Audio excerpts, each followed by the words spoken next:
देखो बच्चे, question bank का जो है सेट 2009 का हल किया जा रहा है। आप लोग देखिएगा, क्वेश्चन 1 का जो है इसमें लिखा हुआ है कि इनमें से कौन नरयुग्मक से संयोजन पर भ्रूणपोष बनता है। तो इसका सटीक आंसर होगा यानी द्वितीय केंद्रक। सेकंड क्वेश्चन है, स्तनधारियों के शुक्राणुओं के मध्य भाग में क्या पाया जाता है। तो इसका होता है माइटोकॉन्ड्रिया। आपको बताया गया कि शुक्राणु के मध्य भाग में माइटोकॉन्ड्रिया होता है। तीसरा क्वेश्चन है कि एक जीन जोड़ा दूसरे 3 जोड़े के प्रभाव को दबा देता है, इस घटना को क्या कहते हैं। तो इस घटना को प्रभाविता कहते हैं, क्योंकि वो प्रभाविता के माध्यम से एक जीन दूसरे जीन को दबा देता है। यहाँ जैसे डीएनए अणु में साइटोसिन 18% है, तो एडिसिन का प्रतिशत कितना होगा। तो कभी प्रतिशत निकालना होता है तो उसमें दुगना कर देते हैं, 2n कर देते हैं, तो 18% का दुगना 36 यानी बी आंसर होगा। बढ़ता त्वचा कैंसर एवं उत्परिवर्तन दर की अधिकता किसके कारण है। तो इसका आंसर होगा ओजोन परत की कमी के कारण होती है। जैसे त्वचा कैंसर इसमें ज़्यादा हो रही है कि ओजोन परत दिन प्रतिदिन का और पतली होती जा रही है, जिसके चलते ओजोन परत की जो है से कमी होती जा रही है। नेक्स्ट छठा क्वेश्चन है, विडाल परीक्षण किसकी पुष्टि के लिए किया जाता है। तो याद रखिएगा कि विडाल परीक्षण जो होता है वह टाइफाइड के लिए किया जाता है। टाइफाइड एक ऐसी बीमारी है जिसमें विडाल परीक्षण के माध्यम से इस बीमारी को दूर किया जा सकता है। नेक्स्ट सातवां क्वेश्चन है कि ट्रांसफर आरएनए में पाए जाने वाले 3 क्षारकों का क्रम जो संदेशवाहक आरएनए कोडोन से बंधता है क्या कहलाता है। तो इसमें जो है यानी कोडोन से बंधने वाला जो कंडीशन होता है उसको त्रिक कहते हैं। त्रिक का मतलब होता है त्रि बॉन्ड जो बनाता है, यानी त्रिक जो बॉन्ड होती है ना उसको संदेशवाहक यानी कोडोन से बांधने की क्रिया करते हैं। नेक्स्ट क्वेश्चन है, संलग्नता समूह की संख्या उस कोशिका के लिए क्या होगी जिसमें 2n बराबर 14 होगा। यानी आप मैथ ही बनाते होंगे कि 2n बराबर 14 तो n बराबर कितना होगा 7, तो इसका आंसर सटीक होगा 7। अब नेक्स्ट क्वेश्चन है 9 क्वेश्चन। आप देखिएगा कि ब्यूचेरिया बेनक्रॉफ्ट आदमी में फैलेरिया रोग पैदा करता है, यह क्रिया का समूह है। तो फैलेरिया रोग समूह जो होता है हेलमिंथस होता है, हेलमिंथ। यानी नेक्स्ट क्वेश्चन है, अत्यधिक अल्कोहल लेने से शरीर का कौन सा अंग सबसे ज़्यादा प्रभावित होता है। अल्कोहल का मतलब शराब, शराब अगर अधिक पीते हैं तो उससे हमारा फेफड़ा प्रभावित होता है। इसका आंसर होगा आपका ए। अब देखिए ये जो है से अब इस तरह का क्वेश्चन आता नहीं है, लेकिन आगे देखिए कुछ ऐसे ऑब्जेक्टिव क्वेश्चन है जैसे अंधापन के कुछ मामलों के इलाज में ग्राफ्टिन हेतु दाता की आंख की कौन सा हिस्सा प्रयोग में ली जाती है। तो इसे इसका आंसर डी होगा कोएड्स। और डीएनए से आरएनए की भिन्नता है तो डीऑक्सी राइबोज रहने में। नेक्स्ट क्वेश्चन है कुछ ऐसा भी आता है ग्रुप मैचिंग करने के लिए, तो मैचिंग करने के लिए नहीं आता है, फिर भी ऑब्जेक्टिव क्वेश्चन इससे बनाई जा सकती है। जैसे पोल्ट्री जो होता है तो पोल्ट्री फार्म में हम लोग क्या पालते हैं, तो कुक्कुट पालन यानी मुर्गी का पालन पोल्ट्री फार्म में करते हैं। जबकि एपी कल्चर जो होता है मधुमक्खी पालन करते हैं, और सेरी कल्चर में रेशम कीटों का पालन होता है, जबकि पीसी कल्चर में मत्स्य पालन होता है। कुछ क्वेश्चन जो है इसका जो है से चुन कर भरने के लिए होता है, लेकिन चुनने के लिए अब आएगा नहीं, जनरली क्वेश्चन आता है। तो देखिए क्वेश्चन में दिए हुए है कि साधारण ठंड लग जाना किससे होता है। तो राइनो विषाणु के माध्यम से होता है। विषाणु किनसे बना होता है, तो प्रोटीन तथा न्यूक्लिक अम्ल का बना होता है। और विषाणुओं का अध्ययन किस शाखा में किया जाता है, तो वायरोलॉजी होती है। तो इस प्रकार से ऑब्जेक्टिव क्वेश्चन है। ऑब्जेक्टिव के बाद तो सब्जेक्टिव क्वेश्चन जो आपका लिखाया हुआ है थोड़ा देख लीजिएगा। इसमें है कि वायु परागित पुष्प में अनुकूलन बताइए कि वायु परागित पुष्प में कौन से अनुकूलन होते हैं। तो इसका कंडीशन होता है कि लघु पुष्प छोटे पुष्प होते हैं, पुष्प हल्के होते हैं, चिकने होते हैं तथा सूखे परागकण होते हैं, और वर्तिकाग्र जो होते हैं पंखदार होते हैं। नेक्स्ट क्वेश्चन बताया गया है कि मेंडल ने अपने प्रयोग के लिए मटर का चयन क्यों किया। इसलिए मटर का पौधा का चयन किया कि इसमें क्या होता है कि इसको खेतों में, खलिहानों में, बागों में, बगीचों में यानी घरों में, पौधशाला में लगाने में आसानी होती है, जिसके चलते मेंडल ने जो है मटर का पौधे का चयन किया है। वृष तथा अंडाशय जो है प्रत्येक के 2 मुख्य कार्य लिखना है। तो वृष क्या करता है, तो शुक्राणु की उत्पत्ति तथा नर लिंग हार्मोनों से टेस्टोजन को स्रावित करता है, जबकि अंडाशय जो है कि अंडे से उत्पत्ति करता है तथा मादा लिंग हार्मोन में एस्ट्रोजन तथा प्रोस्टेरोन को स्रावित करता है। नेक्स्ट क्वेश्चन है कि हीमोफीलिया को ब्लीडर्स रोग क्यों कहते हैं। तो हीमोफीलिया जो रोग होता है यह रक्त में जमने में क्या करता है, यह जो है से बाधा पहुंचाता है। हीमोफीलिया से ग्रस्त रोगी में क्या होती है कि रक्त जमने की क्षमता नहीं होती है, और थोड़ा सा साधारण कट भी जाने पर या फट जाने पर रक्त लगातार बहते रहता है, जिससे व्यक्ति की मृत्यु हो जाती है। नेक्स्ट क्वेश्चन है रेस्ट्रिक्शन एंडो न्यूक्लिएज क्या है? तो रेस्ट्रिक्शन एंडो डीएनए की खास जगह पर काटता है, जिसे पोलिंड्रोम कहते हैं। यह एंजाइम जीवाणुओं से प्राप्त किया जाता है और इसका नामकरण भी जीवाणु की प्रजाति के आधार पर रखा जाता है। इको आर और रेस्ट्रिक्शन एंजाइम को इकोलाई प्रजाति से प्राप्त होता है। इसकी भूमिका रिकम्बिनेंट डीएनए तकनीक से होता है। एक आपको बताया गया है डीएनए फिंगरप्रिंट। तो डीएनए फिंगरप्रिंट के बाद बताया गया है कि डीएनए यानी अंगुली के छाप डीएनए अनुक्रम में स्थित जो होते हैं कुछ विशिष्ट जगहों पर भिन्नता को पता लगाने के लिए किया जाता है, और उससे हम लोग क्या करते हैं कि डीएनए का जीनोमिक डीएनए के ढेर को अलग करने के लिए विभिन्न शिखर बनाते हैं और घनत्व प्रवणता अपकेंद्रीकरण द्वारा अलग करते हैं। डीएनए ढेर बड़ा शिखर होता है, जबकि 7 अन्य छोटे शिखर बनते हैं, जिसे पांगी डीएनए या स्टेरॉइड डीएनए भी कहते हैं। नेक्स्ट क्वेश्चन है ऊतक संवर्धन की परिभाषा, यानी टिश्यू कल्चर कहते हैं। तो ऊतक संवर्धन तकनीक जो है पादप कोशिका में विभाजन को सुनिश्चित करता है और यह कृत्रिम माध्यम को नियंत्रित करता है, और पौधे के जिस भाग में संवर्धित किया जाता है ऊतक कौतिकी कहते हैं, और किसी कोशिका कौतिकी के पूर्ण पादप में जनित होने से यह क्षमता पूर्ण सख्तता कहलाती है। नेक्स्ट है आपका क्वेश्चन है कि औषधि मतलब दवा होता है, जैसे मेडिसिन के क्षेत्र में जैव प्रौद्योगिकी का क्या उपयोग है? तो याद रखिएगा कि स्वास्थ्य में औषधि के क्षेत्र में आनुवंशिक अभियांत्रिक रोगों की जांच, चिकित्सा तथा रोग जैसे महत्वपूर्ण कार्यों के लिए बहुत जरूरी होती है। अब अगला क्वेश्चन था कि जन्मजात रोग की परिभाषा है।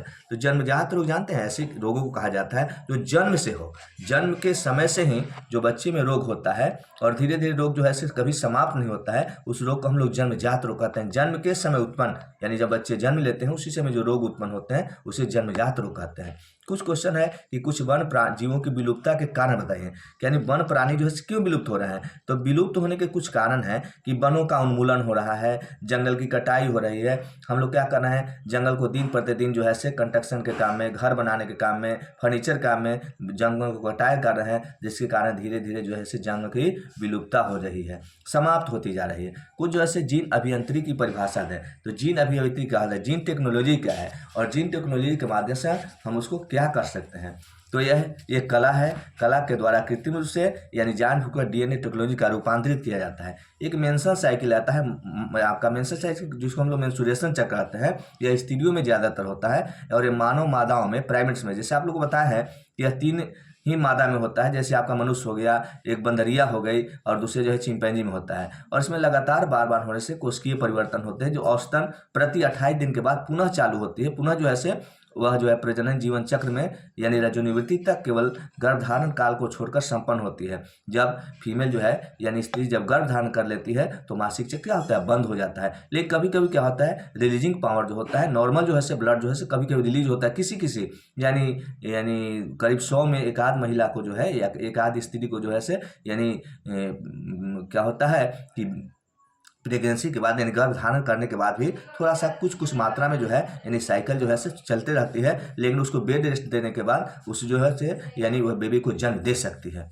एक होता है आतर व्यवस्था, यह रजोनिव की लैंगिक की प्रथावस्था है जो स्त्रियों में 3 से 5 दिन तक चलता है और मादा जन्मवाहिनी गर्भाशय में अंतर निकालकर धीरे धीरे रक्त सीरस तथा तलस अंशों के साथ यानी विजाइना से योनि से बाहर निकलते रहता है। इस प्रकार की कंडीशन होती है। तो इसको हम लोग कहते हैं, कुछ क्वेश्चन आता है कि पवित्र उपवन क्या है? तो पवित्र मतलब ऐसे वन भूभाग होते हैं जहाँ प्रत्येक वृक्ष को यानी अन्य जीवों के लिए सुरक्षा के लिए किया जाता है और संकटग्रस्त एवं अनूठे पौधे को चुने हुए शरणार्थी को, जैसे एक मेघालय में खासी और जयंतिया पहाड़ियों में, वेस्टर्न घाट कर्नाटक और महाराष्ट्र के क्षेत्रों में, राजस्थान के अरावली पहाड़ियों तथा मध्य के सरगुजा, चंद्रा तथा बस्तर क्षेत्रों में पाए जाते हैं और मानव में नुकसान रहित वनों में होते हैं। अब क्वेश्चन आता है कि एड्स के बारे में। तो एड्स पर टिप्पणी लिखने के लिए तो आपको बताया गया है कि एड्स का लक्षण क्या है, एड्स कहते हैं किसको, एड्स क्या है? तो एक नवीनतम बीमारी है, नया बीमारी है और यह जो है से रेट्रोवायरस HIV के कारण से होता है। और जब यह हो जाता है तो होने के बाद इसको यानी ठीक कर पाना मुश्किल है। आज हमारा साइंस जो है इसका कोई अभी तक उपाय नहीं खोज पाया है। कहा भी गया है कि 2.5 अक्षर का मेरा नाम, आज इसको डस लूँ ले लूँ जान, यह जान लेकर ही छोड़ता है। इसका लक्षण होता है, सिम्टम्स होती है सर चक्कर आना, वजन में कमी होना, 1/10% वजन में कमी हो जाती है। लेकिन कारणों का अभी तक पता कभी कभी न भी चलता है। चमड़े यानी सिकुड़न आ जाते हैं, मुंह के अंदर श्लेष्मा झिल्ली में बैंगनी धब्बे का हो जाता है, रक्त का बहना होता है, डायरिया की बीमारी होती अधिक दिनों तक रहता है तथा ज़्यादा दिन तक भी हो सकते हैं। इसको जो है रोग के कारक है, क्यों रोग फैलते हैं? तो रोग रोग के बहुत से कारण होते हैं। तो रोग फैलने का पहला कारण होता है अनैतिक यौन संबंध के कारण। अगर कोई स्वस्थ व्यक्ति अगर किसी यानी रोग से ग्रसित व्यक्ति के साथ यौन संबंध स्थापित करता है तो स्वस्थ व्यक्ति भी उस रोग का शिकार हो जाता है। दूसरा कंडीशन होता है रुधिराधान के माध्यम से। अगर कोई स्वस्थ व्यक्ति को अगर दूषित व्यक्ति का रुधिर अगर स्वस्थ व्यक्ति में डोनेट कर जाती है तो वह स्वस्थ व्यक्ति भी फिर उस रोग से ग्रसित हो जाता है। तीसरा होता है डिस्पोजल सिरिंज से। अगर स्वस्थ व्यक्ति अगर किसी रोग से ग्रसित व्यक्ति का डिस्पोजल सिरिंज अपने शरीर में ट्रांसफर करा देता है उस कंडीशन में भी यानी बीमारी होने की संभावना है। अब बचने का उपाय है, तो बचने का उपाय आज तक कोई इसका उचित उपचार नहीं हुआ है। हमारा साइंस इस पर लगातार कोशिश कर रही है, खोजने की कोशिश कर रही है, फिर भी इस पर कोई उपाय अभी तक सार्थक निदान नहीं हो पाया है। नेक्स्ट देखिए क्वेश्चन आता है टीकाकरण के बारे में, वैक्सीनेशन के बारे में। तो टीकाकरण जो होता है ना, यानी इस निष्क्रियता रोग को, जैसे टीका का मतलब रोग को रोकना, प्रतिजनी प्रोटीन के शरीर में प्रवेश कराई जाती है जिसके विशिष्ट शरीर में प्रतिजैविक वास्तविक संक्रमण के दौरान रोग जनित कारकों को निष्प्रभावी बना देती है, उसी को टीका। इसमें क्या होता है, कुछ कोशिका होते हैं, टी कोशिका है, बी कोशिका है, लिम्फोसाइट है, जिसके माध्यम से जीवाणु को रसित पदार्थ को ग्रहण करता है। स्मरण है कि टी एवं बी कोशिकाओं उस एंटीजन को पहचानती है जो टी कोशिका बी कोशिकाओं में एंटीबॉडी के रूप में बनाने के लिए प्रेरित करता है, जिससे आक्रमणकारियों को समाप्त किया जा सकता है। कुछ क्वेश्चन को देता है कि जैव प्रौद्योगिकी या बायो तकनीक का औद्योगिक महत्व क्या है। तो देखिए जैव तकनीक का बहुत से महत्व है। जैसे हम लोग इथेनॉल बनाते हैं, शराब बनाते हैं, दारू बनाते हैं, ग्लिसरीन बनाते हैं, ग्लूकोनिक अम्ल बनाते हैं, सीटोन बनाते हैं, इसमें उसका उपयोग करते हैं। एंजाइम के उत्पादन में भी उसका उत्पन्न करते हैं, जैसे चमड़ा बनाने में, दुग्ध उत्पादन में, दवाओं बनाने में इसका भी एंजाइम प्रयोग करते हैं। फिर प्रतिरोधक उत्पादन में, जैसे आपका कुछ मेडिसिन का बनाने में प्रयोग करते हैं, जैसे पेंसिलिन है, स्ट्रेप्टोमाइसिन है, इरिथ्रोमाइसिन है, बहुत से प्रतिजैविक निर्माण में हम लोग इसका इस्तेमाल करते हैं। कुछ है ऑक्सीजन का स्टेरॉइड के निर्माण भी करते हैं, पूरक भोजन के निर्माण में करते हैं, जीवाणुओं को उच्च गुणवत्ता वाले कोशिका भित्ति में प्रोटीन के प्राप्ति के लिए जंतु मनुष्यों के लिए पूरक भोजन का ही प्रयोग करते हैं। ईंधन के प्राप्ति के लिए भी करते हैं, जैसे गन्ना है उसको हम लोग सुखा देते हैं, ईंधन बनता है। लकड़ी से उसका इथेनॉल भी तैयार करते हैं, बायोगैस प्राप्त करते हैं, ये जीवाणु द्वारा किण्वन से प्राप्त किया जाता है। खनिजों का निष्कासन होता है, खराब स्तर के अयस्क से जीवाणु का लीचिंग गुणवत्ता को बनाए रखता है।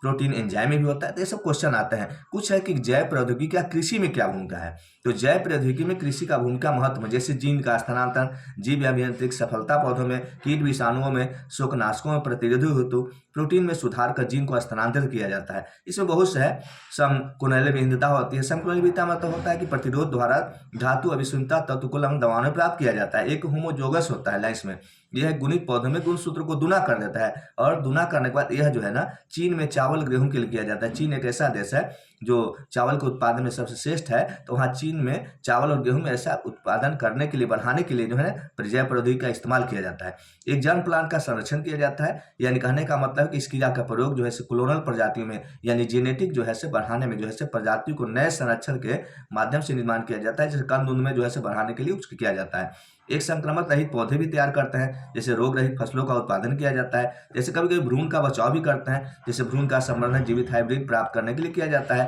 तीव्र क्लोनल गुणन किया जाता है, जिसे मेरिस्टेम कल्चर के द्वारा फलदार पौधे हैं, वन पौधों का गुणन किया जाता है, जैसे आम है वगैरह वगैरह अनेक प्रकार के पौधे हैं। जैसे आम की वेराइटी आप लोग पढ़ाया गया है कि भारत में लगभग 1000 आम की जो है प्रजातियां पाई जाती है, लेकिन अब नए नए प्रजातियां का जो है नया नया टेक्निक के माध्यम से तैयार किया जा रहा है और नया नया नाम दिया जा रहा है। जैसे फिल्मी हस्ती के जो आपका जो एक्ट्रेस हैं उनके नाम पर, जैसे जया है ना, उसके बाद जो है ऐश्वर्या है, ऐसे ऐसे प्रजातियां का नाम दिया जा रहा है ताकि पुरानी विधियों में काफी धीमी पड़ जाए और नए तकनीक का प्रयोग किया जा सके।